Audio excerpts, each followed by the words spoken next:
అందరికీ నమస్కారం.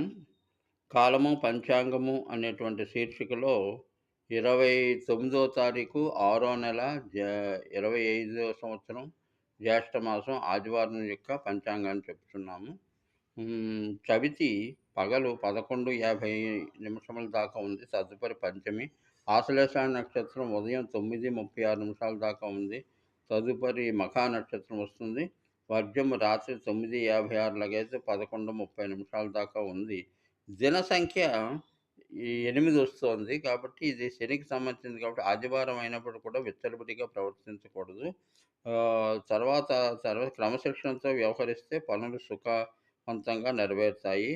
తర్వాత ఆహార నియమాలు కూడా పాటించడం మంచిది. ఆరోగ్యం బాగోలేని వాళ్ళు అసలు క్రమశిక్షణ అన్నది ఉండాలి. ఇంకా హ్మ్, ఏంటంటే పంచమి వచ్చిన తర్వాత కొన్ని పనులు